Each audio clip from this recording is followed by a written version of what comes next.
2016 সালে আনুষ্ঠানিকভাবে স্বাস্থ্যসাথী প্রকল্পের সূচনা করেছিলেন মুখ্যমন্ত্রী মমতা বন্দ্যোপাধ্যায়। বিগত প্রায় 8 বছরে এই স্কিমের জনপ্রিয়তা ব্যাপক বৃদ্ধি পেয়েছে।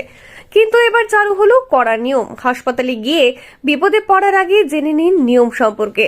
রাজ্য সরকারের স্বাস্থ্যসাথী প্রকল্পের মাধ্যমে বহু মানুষ উপকৃত হয়েছে। 2016 সালে আনুষ্ঠানিকভাবে স্বাস্থ্যসাথী প্রকল্পের সূচনা করেছিলেন পশ্চিমবঙ্গের মুখ্যমন্ত্রী মমতা বন্দ্যোপাধ্যায়।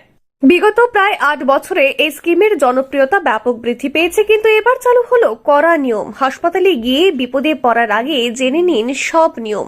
অর্থাৎ এই নিয়ম সম্পর্কে এবার এই নিয়েই বড় সিদ্ধান্ত নেওয়া হলো। স্বাস্থ্যসাথী মূলত একটি বীমা। পশ্চিমবঙ্গের মানুষের চিকিৎসার সুবিধার কথা ভেবে এই প্রকল্প শুরু করেছিলেন মুখ্যমন্ত্রী। রাজ্য সরকারের এই স্কিমের সুবিধা পাওয়ার জন্য দুয়ারে সরকার ক্যাম্পে গিয়ে আবেদন করা যায় কিংবা অনলাইনে অ্যাপ্লাই করা যায়। পশ্চিমবঙ্গের মানুষের জন্য একাধিক জনকল্যাণমূলক প্রকল্প চালু করেছেন রাজ্য সরকার। তার মধ্যে অন্যতম হলো স্বাস্থ্যসাথী। এবার এর মাধ্যমে উপকৃত হয়েছেন বাংলার বহু মানুষ। এবার এই স্কিম নিয়েই কড়াকড়ির পথে হাঁটছে নবান্ন। সম্প্রতি জানা গিয়েছে এমনটাই।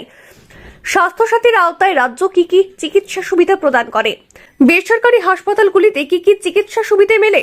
এবার হাসপাতালে স্বাস্থ্যসাথীর সুবিধা সম্পর্কে লিখে সেগুলি ডিসপ্লে করার বন্দোবস্ত করতে হবে এবং রোগী এবং তাদের পরিবার পরিজনদের সুবিধার কথা মাথায় রেখে এই সিদ্ধান্ত নেওয়া হয়েছে বলে খবর।